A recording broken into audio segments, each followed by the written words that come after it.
Good afternoon, Ms. Wright. Thank you for joining us. Can you tell us a little bit about how long you've been teaching and subjects that you've taught?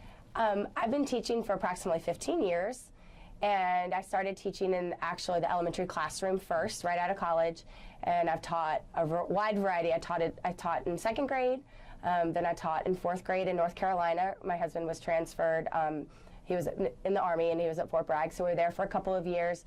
And then when we came back to this area, I taught second grade, first grade, and a K-1 combo. And then after I had my second child, I decided to just do physical education, and I've been teaching physical education ever since in elementary school. Okay. You're also a coach. Can you tell I am us a about coach, that? yes. I'm a gymnastics coach, and I started coaching gymnastics right out of college as well. I was a gymnast at Longwood, and it was Longwood College at the time, but now it's Longwood University, and they cut the program actually after my second year there. But then I taught classes. I actually taught gymnastics classes while I was still in college, and then right out of school, I coached a little bit at places like the Little Gym, and then I guess I started coaching when we came back to Fairfax County.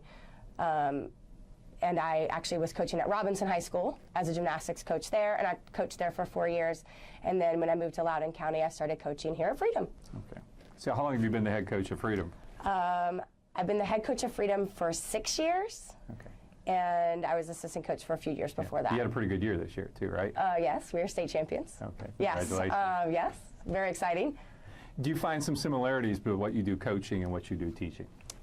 Very much so. And when I say that, a lot of it obviously is leadership, not just in the classroom. You know, it's leadership as a coach, but then also leadership in the classroom as well. And obviously, since I teach physical education, I want children to be fit and to move a lot and that type of thing. And so obviously, I do that a lot with gymnastic coaching as well. Do you remember when you first felt like you wanted to be a teacher? Yes, I actually do, because my parents were both educators, and I actually was very hesitant to go into the field of teaching just because I felt I knew how much time that they put in. My dad actually was a high school principal, as you are, and it takes a lot of time obviously away from your family because you're at school late nights, you know, watching sporting events and that type of thing. But I do remember enjoying that, to going with him to like football games and basketball games after school. And then my mother was basically an elementary school teacher and then became a reading diagnostician. So I was hesitant to go into teaching at first because I was nervous that it was going to take up a ton of time. But then when I went to college, within the first month of being away at school, I realized what I missed most, and it was children.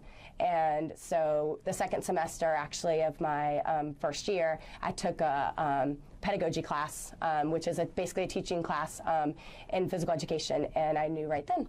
So I was sold. So I actually, double majored. I majored in physical education, and then I took an extra semester and did elementary education. So I had to student teach for an entire year. I had to student teach in PE and in elementary education. So I got a wide variety of experiences. So I knew after those experiences, I wanted to be elementary. What brings you the greatest joy you have in teaching and working with young kids? Obviously, the children, and actually, you know, seeing them develop, whether it be when I was teaching in the classroom, to see how much they developed and changed and learn, you know, their learning experiences each day. But now, obviously, in PE, the world has changed a lot, and not as many people are active and fit. So we see a lot of development, obviously, in children from the time they start each year till the end of the year. If I'm a junior or senior in high school and I'm looking at the possibility of being an educator, what kind of advice would you give to me? Oh, first of all, I would love for people to come and, you know, see other people teach, because then you can see the love and the joy of teaching from teachers, obviously, that really love it. Obviously, I've had, you know, I feel like half my career has been, you know, obviously half my career is done teaching, but I would really encourage people to come in and actually, I guess, evaluate other teachers, or just check their classroom out and see which area or field they might want to go into. Because obviously you go into a field where you've had a great teacher or someone that you really, you know, admire. And so that's what I would suggest, is just people. I mean, I obviously, like I said, I love it. I love it every day. I love, you know, even when I'm not coaching in season, I'm coaching out of season, just because I love the sport. And you know, like I said, I love what I do.